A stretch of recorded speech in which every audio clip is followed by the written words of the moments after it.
Morning class, I'm Will Kemp from Will Kemp Art School, and this week we're going to look at how you can use a palette knife in your acrylic painting to really get some nice texture in there, get rid of that fear of starting your paintings and get some really lovely results between mixing the palette knife and your brushwork. We'll also be looking at how, even if you've got quite a dull image to start with, you can use your artistic license and start to add some brighter colours in to really get a feel of adding colour into your pictures, even if the reference photograph or what's in front of you isn't as bright as you want. So what I've got here is a colour ground which is made from a mix of raw umber and titanium white, and I've mixed that into quite a mid-tone and I just gesturally painted it onto the board. I don't know if you can see, but here there's this texture that's underneath the actual board. So if you're just starting with acrylics and you don't want to spend a lot of money on canvases, just using some of this board can be a really great way to experiment. And especially when we're working with a palette knife, what will happen is that when we put the palette knife on, it will give a resist, it will resist us pressing onto it, so you won't get that kind of bagginess that you can sometimes get with canvases. So just looking at the drawing that I've got here, I'm working one-on-one, so this can really help because what you can do is jump your eye between the subject that you're working from and the actual painting that you're doing. So I'm just looking for any key points. It's quite a dark image, so I'm not worried about much detail, it's just getting those few key angles of the rooftops.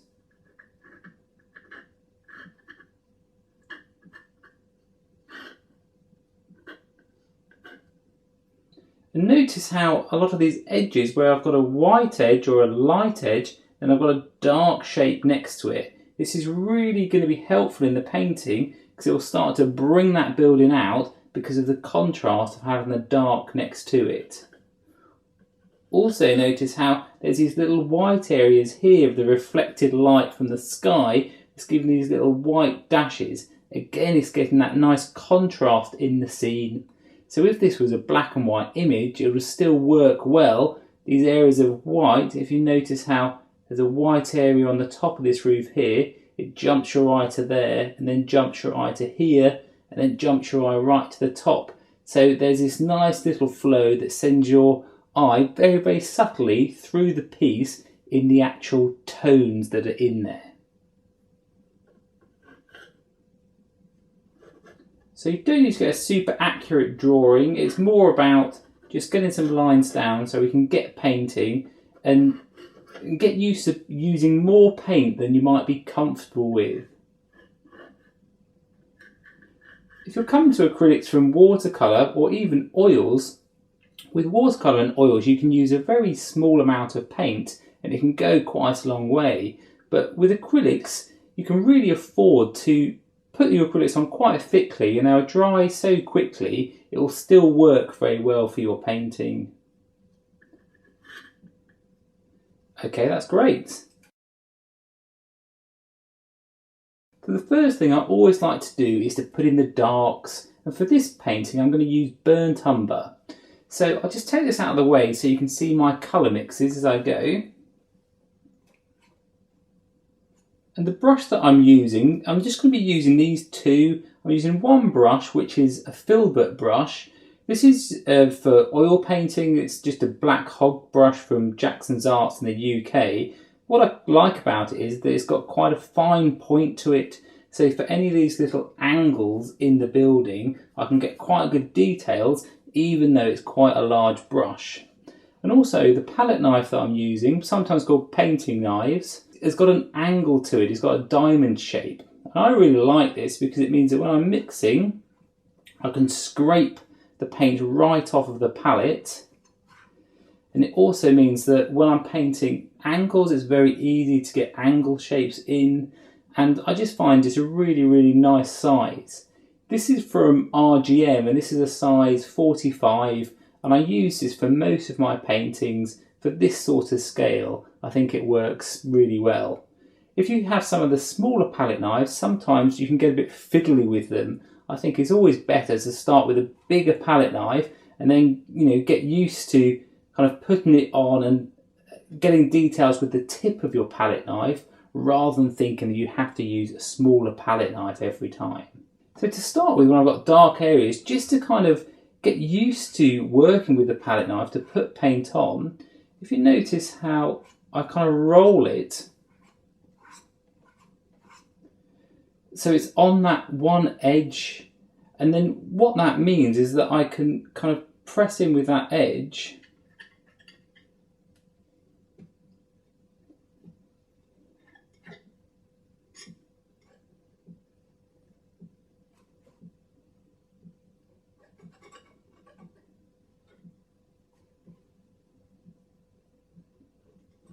I'm just scanning the picture with my eyes and I'm just looking for those real darkest darks.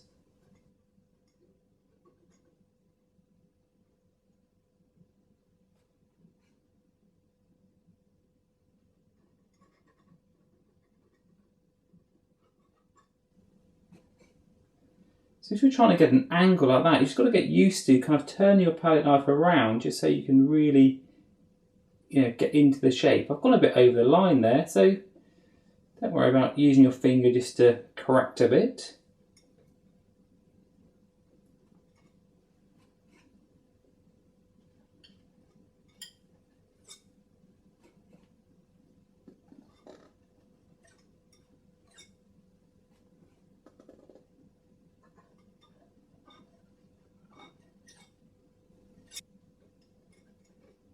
And some darker areas on here, but what I'm now going to do is swap to the brush to put those in, still with this burnt umber, but with a bit more of a watery mix. So I just dip my brush in some water. Just off of camera, I've just got a pot of water that I just intermittently dip my brush into.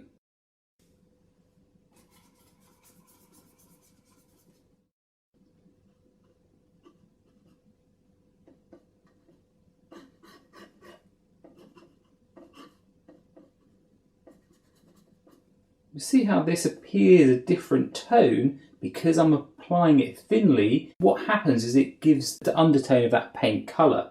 So all colours have a mass tone and an undertone. So if you look here with the burnt umber, its mass tone is this very dark brown and its undertone is still a brown but it's a lot lighter and a lot warmer.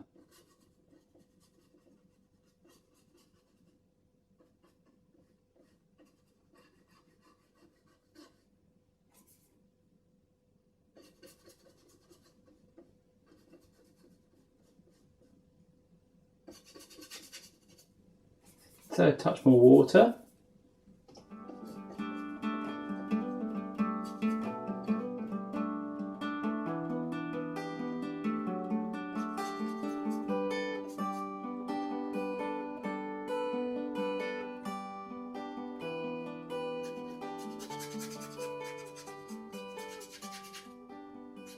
So when I know this area is lighter, it's got more of a yellow kind of base to it, I'm just brushing it in, like blocking it in, but I'm having it slightly more watery than this layer here. So I'm trying to vary it as much as I can, but I'm still just using one colour.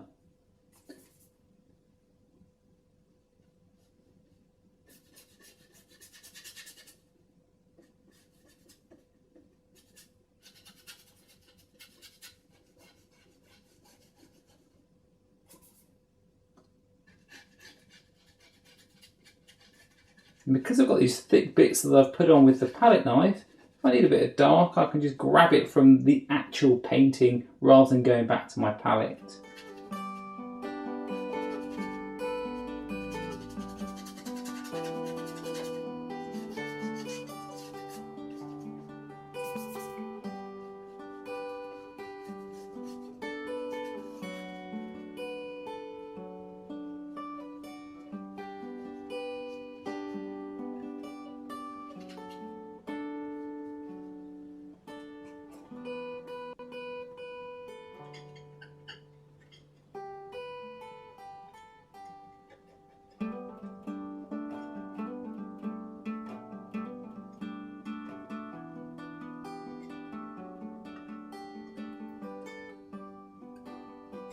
So I like some of these shapes that are happening here, But if on the top bit it feels a bit hard, you can just swap to your brush and you can just kind of feather that edge out, so you soften it out.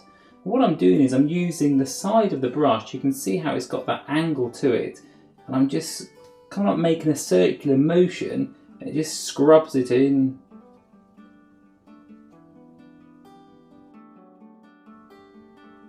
Okay, that's great for just this burnt umber. Now I'm going to add some white so I can start to get those real bright highlights, so we can start to judge our tones within the painting.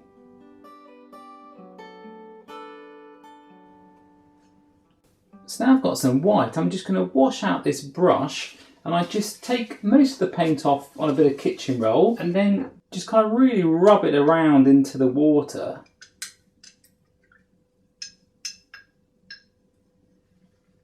And then soak that off on the kitchen roll as well, and you see that's practically got nothing in it anymore, no pigment is left in there. So just make sure that you really soak the water out of that brush, because it will just dilute it otherwise when you come to put on the white.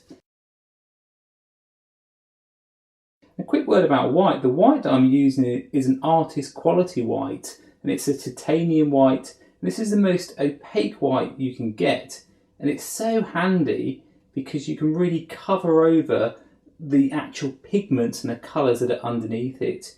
If you're using a student grade white, you'll notice a big difference in what you can or can't cover over with it. It's one of the best investments you can make in your painting, just to invest in some artist quality white.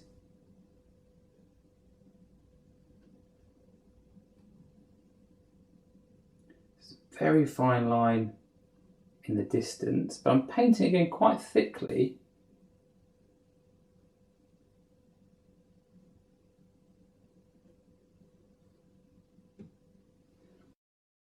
And then this area here on the actual sky is quite light, so it's not going to be completely white, but just so I can get an idea of the tones that are there, I'm just going to kind of wash in some of that white.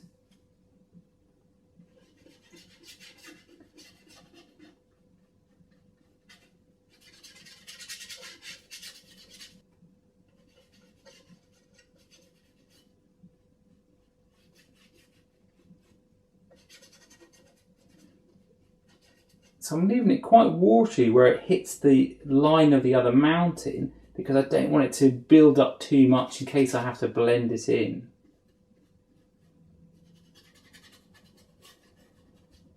That's great. Then I can start to judge if there's any other bits I just want to tweak. I can go a bit darker here.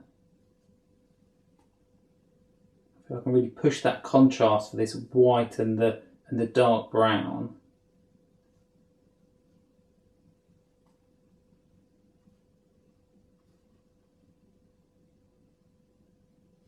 That's looking great. So the next step is to add in some of the greys that I've got here on the building. So I won't be able to do that with the burnt umber, because that's just going to give us a muted brown. So I'm going to add a blue so we can start to make a cooler colour.